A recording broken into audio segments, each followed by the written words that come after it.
Welcome to Through the Glass Recovery Podcast, where we believe that connection is the opposite of addiction, vulnerability is the antidote to shame, and that recovery isn't just rewarding, it's also a lot of fun. We're your hosts, Steve and Julie. Listen as we get together with friends to shed light on the hard things, talk about the other side of addiction, and how we create a life so full there's no space left for alcohol. In this episode, we talk with our friends Mary, Michal, and Denge about how our standards have changed in recovery. When we stop drinking and start doing the work of sobriety, getting to know and love ourselves, we start honoring our own feelings and needs, sometimes for the first time. Sometimes things that used to be okay aren't anymore. Sometimes the bar gets raised, as it should. Before we get into the discussion, we just want to remind you that every time you hit like, or especially subscribe or follow, it lets the podcast platforms know that you think we've shared valuable content here, and other people that might benefit from our podcast will be more likely to see it. So let's check out the conversation. So we're here tonight with Denge, Mary, and Michal. Thank you guys so much for being on the show with us. Thank you for having us. So, how have your standards changed in sobriety? And what are you no longer willing to settle for?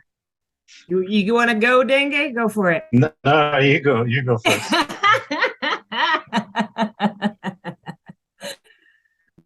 I love the question. I actually had to reflect on it a little bit because you don't necessarily think about the changes that come naturally with sobriety, right? So there's things like, and this is probably a little further down the road, but healthier eating and healthier habits, like these things start to click in tandem with it when you realize that you're like not poisoning your body anymore. And that's literally what you were doing for years. So that's been a piece for me. I think just overall getting healthier, particularly where mental health is concerned, being much more open to therapy, counseling, learning who I am underneath all that, recognizing that I did not develop good emotional coping skills or a whole lot of how to deal with those because I started drinking really young. I started drinking in my teens. And so any of that emotional development that should have happened during those years didn't. My only coping mechanism was drinking it away and numbing it out. And so I get into my 30s and my 40s and don't know how to deal with uncomfortable emotions. And so that's a big area of focus for me right now is how to develop better coping mechanisms where those uncomfortable emotions are concerned. It's almost like you're finally worth it too. You realize you're finally worth it and you start putting more effort into the eating and into the taking care of yourself and into the growing. And Absolutely. Yeah, that's a really good point. Yeah, I mean, I think for me, one thing also stands out is the fact that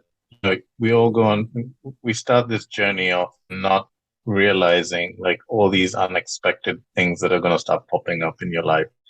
Good things, but they are unexpected because you have no idea, the doors sobriety opens up for you. Like, yes, taking care of yourself is one of the things. Like, I would have never thought, hey, this is really important to me, like to start taking care of myself, and then boundaries, for example, like all of a sudden, like I'd never thought of my person as, someone who has to set boundaries, but I have become a person who set boundaries and I don't want, I set boundaries and I set expectations for myself and for others. And that's something I never used to do. And so that is setting those expectations for family members and letting them know what you're willing to do and what you're not willing to do. Same thing with at work. Is something that I value these days. And it's a priority for me. So I love that you touched on expectations because that's been a hard one for me. And I have drowned myself at work over the last couple of years without setting that expectation for them. I have worked myself into the ground and worked extra hours. And I was always a person who preached work-life balance. I still preach it to our new hires and my team, but I don't take that advice for myself, until it got to like breakdown point, where I had to take time off and I had to confront my boss on it because I just couldn't continue to function like that. So that's a wonderful. I think just relationships in general. When it's like relationships with work, relationships with people, you talk about family members, you talk about a spouse. I mean, the relationships, sometimes when I do talk about this, I say the price of admission has increased. As in, before, I accepted anything. I accepted being walked on. It was basically whatever I got for attention. I guess it was good because I got something, because that was kind of good enough. And I never felt good enough. So I guess I got some sort of attention, even if it was negative attention. And I've come to realize that none of that is healthy. And without setting the boundaries and without, here's what I need. And figuring out, I had to figure that out too, and I'm still figuring it out. It's growth, but you're not allowed to spend my time the way you used to.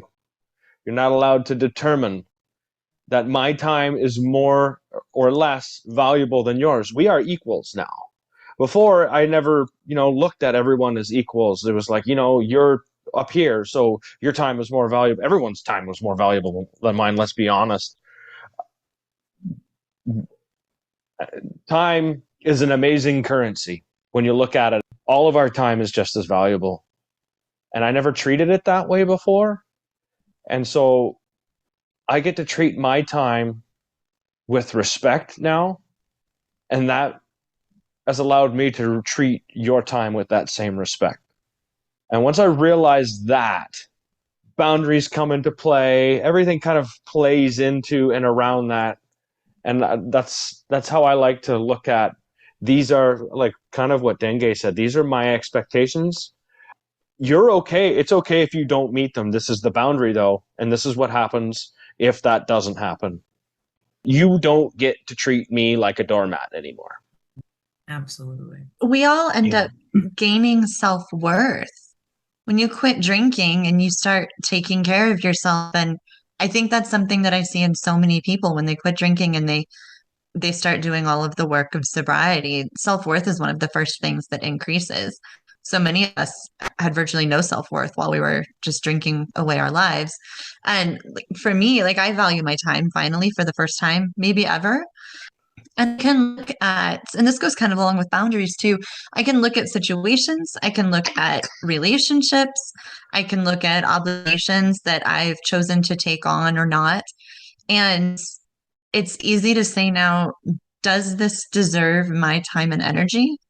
And I can look at it from a really healthy place now. I don't need to do anything. I don't need to spend time with people just to try to feel good about myself. I don't need anybody's validation anymore. I can decide if my time and energy actually needs to be spent somewhere. And I can make much healthier decisions, I think, based on that. And then with boundaries too. I used to occasionally vaguely try to set boundaries. I was never good at it. But I was so, like, if somebody completely ignored it and walked right across that boundary, I'd just let them. Like, there was no way I was going to try to stand up for myself. And now I'm just no longer willing to let people ignore boundaries that I set. I'm going to stand up for myself. And that's definitely new for me. I really relate to what you're saying there, Julie, because I've always been kind of like a confrontational person. Like I thought I was good at setting boundaries, but I was never good at actually enforcing them. And it's the same thing. If somebody actually like went and challenged one of my boundaries, I would just, roll over and let them do it. And that's something I'm really trying to practice at work a lot, because I feel like I tend to take on way too much and I end up with like an unmanageable amount of stress. And so I'm starting to set boundaries of like, this is what I can do. And this is what I can do in a certain amount of time. And, I can only do one thing at a time. That's not something I ever said in my life before when I was drinking, but that's like my new motto. I say that all the time is I can only do one thing. And yeah, like actually asking people to respect that, the fact that I can't be juggling a million things at once. And it's amazing actually seeing once you set that standard and you adhere to it, that people start respecting it. Definitely.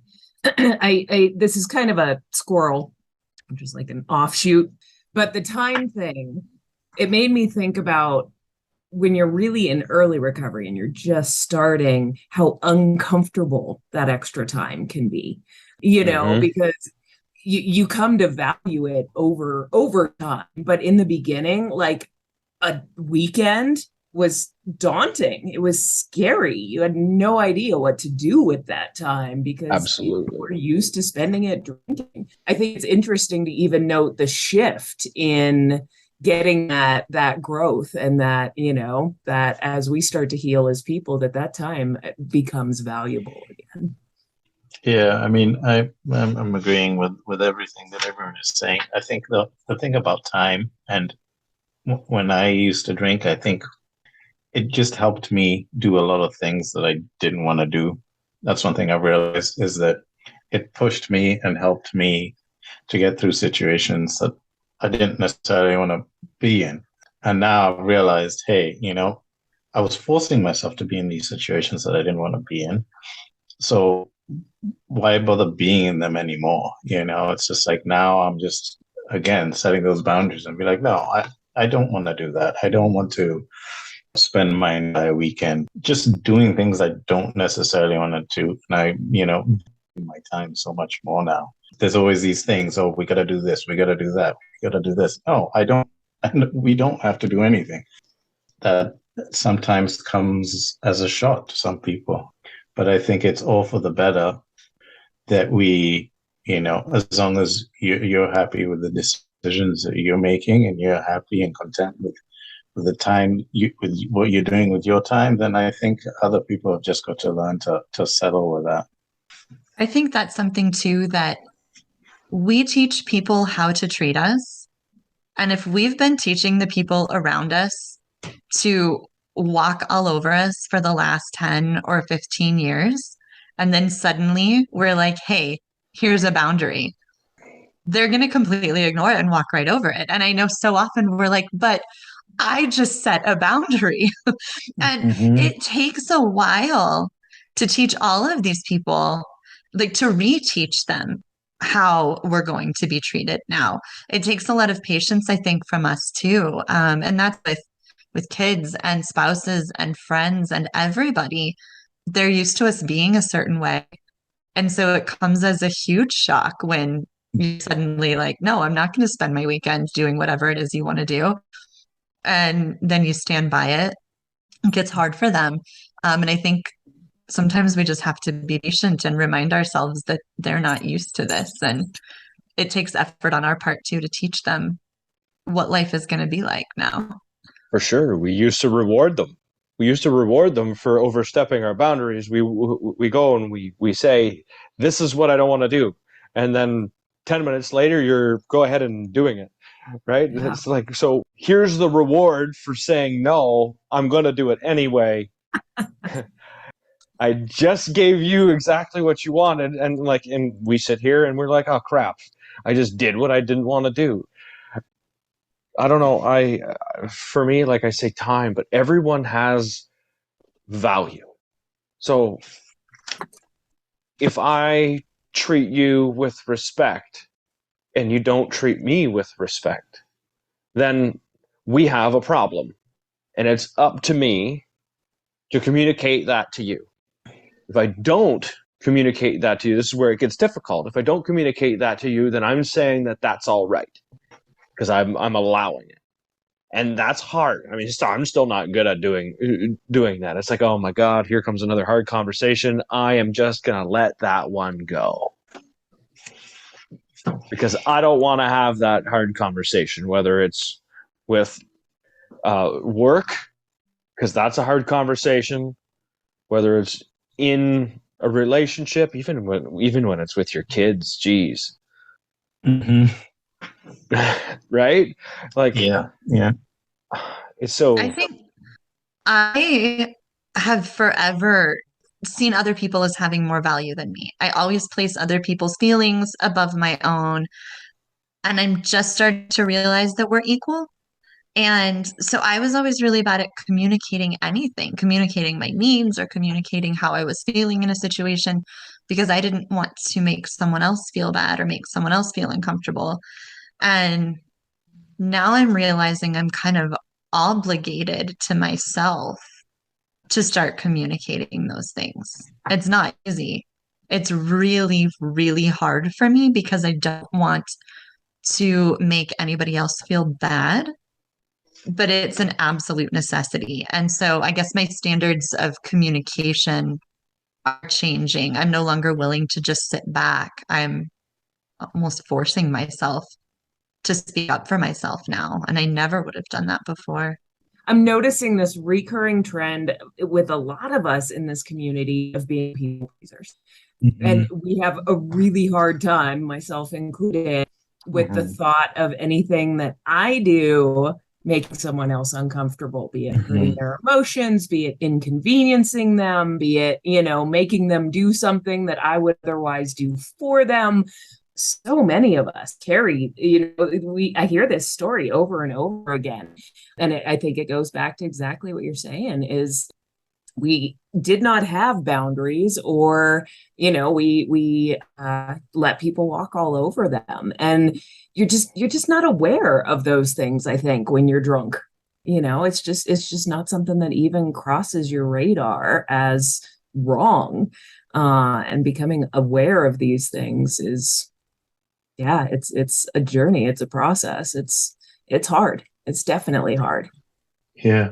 And I think it's about like your happiness as well. Like I think we always put other people's happiness above ours. And one thing I've come to realize these days is that I don't want to like keep being on the parenting thing, but like I'm a parent, I'm not a martyr, right? Like there's certain like limits to what I'm willing to do. And I still think it's a lot. I'm willing to do quite a bit, but there's certain things that I think just certain expectations that these days I don't necessarily feel like I need to be doing. And I think I need to just be content with that. The other thing that's based on what we were talking about earlier about like, how have your standards changed? I think for me, like honesty and truth has become such an important thing for me. And I think when I was drinking, like it just disguised or masked the truth about a bunch of things. And I find myself thinking about a lot of things and just wanting like basic honesty and truth, regardless of if it hurts me or if it hurts others, like, but just speaking the truth. And I think to what you were saying, Julie, is like communicating the truth and say if someone has hurt me is like, I'm over communicating now, as opposed to just like shrugging it off or drowning it in some booze. It's like now I'm over communicating, and even certain things where like I'm saying, no, I think what you just said hurt me, and I'm doing that a lot more and just getting it off my chest because I realized like so much stuff was buried. So much stuff was buried. I just kept internal, and that really just obviously made my drinking worse because I just continued drowning my sorrows. I think, the light bulb comes on and you realize that I'm not emotionally responsible for anyone else but myself. I'm not emotionally responsible for you. I'm not responsible for how or when you communicate how you feel to me. I'm responsible for communicating how I feel to you. And if you can't communicate that to me, there's nothing I can do about it. It's not up to me to guess how you feel or how you're going to feel. If I'm concerned, then I can ask. And I think that's my responsibility. If I'm telling myself a story that I think this is how you feel, it's up to me to just ask you, Michael, right now I'm uncomfortable because this is what I'm thinking. I'm allowed to say that, Sure. right? I'm Mhm. allowed to ask that. It's not easy to ask, but I'm allowed to ask that. It clears the air. It opens up the conversation, right? So my standard is I'm emotionally responsible for myself. Not I'm only are not. you allowed to ask that, Steve, you're in a lot of ways you're obligated to ask that of other people because I think, in so many ways, like we're talking about like the self-care end of this, but it improves your relationship so much whenever you're having that kind of communication, and you can't expect the people in your life to read your mind or anything like that. And we've gone through so many years of just kind of being pushovers and just being like, I'm fine, that's fine, everything's okay. And when you start communicating that to other people, I think it takes a lot of anxiety and stress away from them because they actually know how to behave around you because they know how it's affecting you. It goes right to what Denge was saying about I'm hurt. Now I have to say something. In general, I Mhm. think my standards for friendships and Mhm. relationships Yeah. have gotten so much higher. There's so many people that are my friends just because they've always been my friends. Mm. And spending time with people like the people that we have in recovery groups, we talk about real stuff and we talk about deep stuff and we are like willing to be vulnerable and honest. And that's where really amazing connections come from. I'm looking at some of Mhm. these friends I've been friends with for 15 years, and all of our conversations are just surface conversations. There's not one bit of vulnerability or real anything in them. And now I feel like we're just talking to fill up the silence. And the value of those friendships seems to be going down. I'm valuing the friendships where there is a good bit of shared, like mutual vulnerability and willingness to connect on a deeper level. And that seems to be where I feel like my time and energy belongs these days. I love that. I was actually thinking earlier about, the barfly friends and the fair weather friends that just kind of started to disappear as I went on this path. It wasn't even really a conscious effort. I mean, a lot of those people I just didn't see anymore. I stopped hanging out at the same places, but even some of those less authentic friendships, the ones that only reach out for help, things like that naturally start to fade away. But I think you're right. We do become a little bit more aware of the value of the ones that we do have, and what relationships are important for me to foster. And I think for my most important relationships, it comes relatively naturally that I can have these in-depth conversations, that I can be vulnerable, that I can feel heard, and in turn hear back. It's generally a sign to me that that is one of those healthy relationships that I should probably work to preserve. The ones that aren't flowing comfortably are probably the ones that need a little bit more of my attention, figure out what's going on and why. Clearly this level of connection is possible. I've Mhm. never experienced this level. I don't think ever in my life have I experienced the kind of connection that I have experienced here.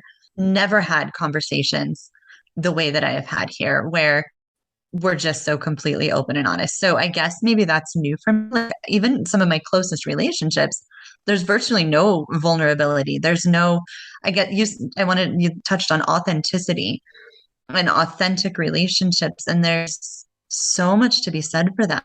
I think too, I'm becoming myself instead of the person everybody wants me to be. So that plays into it too. But yeah, my standards for friendship are completely different now than they were a year ago. I've got something really interesting coming up because I used to play dodgeball and on Monday nights, and we were speaking of friendships. All of these people, I mean, I've got a fake front tooth here, a calf here and a root canal here because playing dodgeball, I dove to catch a ball and I went down smiling and I lost 3 teeth. I was drunk. I was drunk.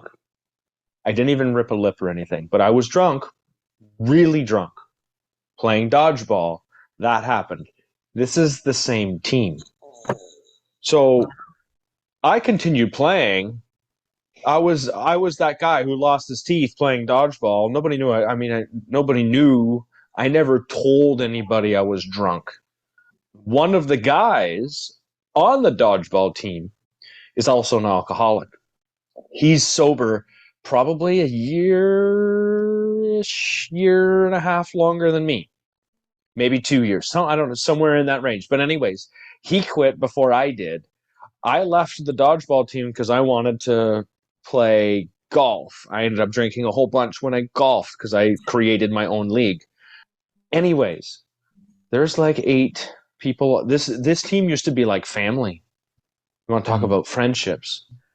I then found the courage and I wrote a little post in our dodgeball Facebook group and let everyone know that I'm an alcoholic. And I think it was just after I passed my year. And they asked me this summer if I would play. It took a lot of thinking and a lot of figuring out, okay, I know what these relationships now were like back then, back when I was drinking, back when I didn't really have boundaries, back when, things are really different now, at least for me. And I'm going to go back to those same people this coming Monday. And it's going to be really interesting to see how that experience is because I haven't really hung out with these people in like 3 or 4 years. I mean, there's a lot of blur back there, but like 3 or 4 years, I haven't hung out with these people, seen them at all, including the guy that's sober who was there on my 1 year on Zoom. I asked him to do one of the readings, but I'm going to see all of these people again, and it's going to be really neat. But it's also going to be different because I have a different set of expectations on how I'm going to act and everything else around that. Like I'm going to feel some social anxiety for sure. Just because I have this set of standards on how my relationships are going to be, and I'm going to have to figure that out with a whole bunch of group of people in a really short period of time. And I'm going to put pressure on myself because that's what I do. And I'm going to want to try and figure it out as soon as I can. And I know I'm not. And what's going to end up happening is by the time I get there and I say hi to everybody and I get hugs and talk a little bit and say everything, and I'm going to start playing dodgeball and it's going to feel normal. And I mean, this is probably what's going to happen. And then we'll shoot the shit a little bit afterwards and probably hop on a meeting. That's probably what's going to happen.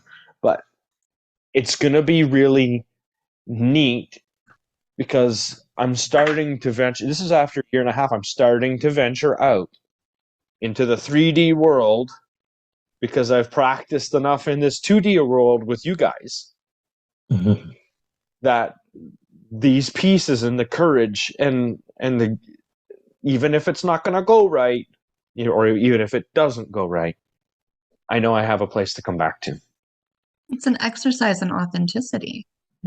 Which is terrifying. Like we're all just learning how to be our authentic selves. But once you start figuring out who you really are, which I think for most of us in recovery, it's one of the first things we start looking at is who are we even? Like we've lost ourselves. We have to completely refine ourselves.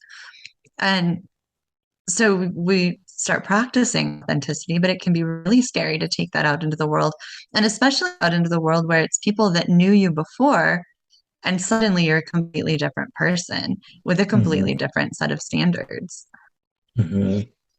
Yeah, I've had 2 pretty big events last night and the night before, actually, some industry events, and usually in years past I have taken the day off purposely the day after, knowing that my plan is to get completely hammered.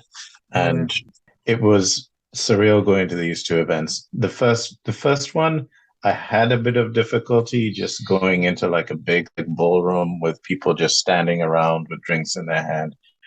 But last night's, it was easier, and I enjoyed it, and I made a point of making sure that I spoke to a bunch of people. And I left at 9:30 sober and was able to wake up nicely this morning. And these are events, again, that I had to take the day off, or knew that I was going to have to take the day off after. And it's just so refreshing to be able to wake up and remember what you did, remember who you spoke to. And I was able to work today. So it's just, and these are the kind of joys that, that you find when you stop drinking. It's awesome. Steve, I love what you said about practicing in this world before you go back to that sort of environment, because that's been very much my experience too. And in my earlier recovery days, I was around AA a lot, and I would go to dances, sober dances with them. And those were super uncomfortable at first, because God knows I'd never been on a dance floor in my life without being wasted, right? Yep. It had not happened. And so that it was a skill. It was a skill I had to learn to be around people and act my authentic self and have fun and socialize without drinking. It was absolutely something that took practice. So I think that's a great point.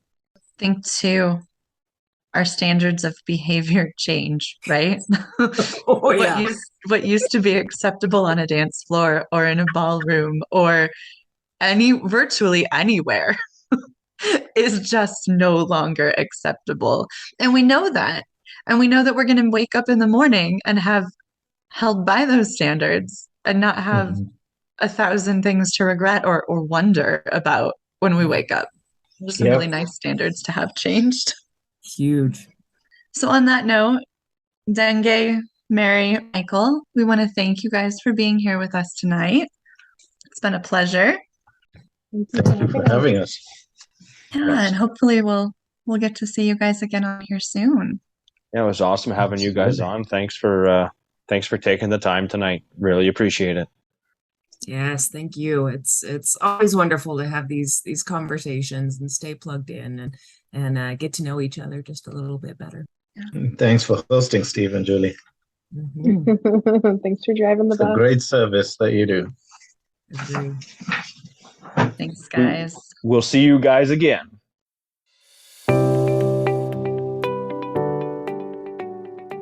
We'd also like to thank our listeners for sharing this space with us. Remember to subscribe or follow to keep getting new content. And if you have any comments or topic suggestions, you can email us at throughtheglassrecovery@gmail.com. We'll see you next time as we continue to explore life on the other side of alcohol.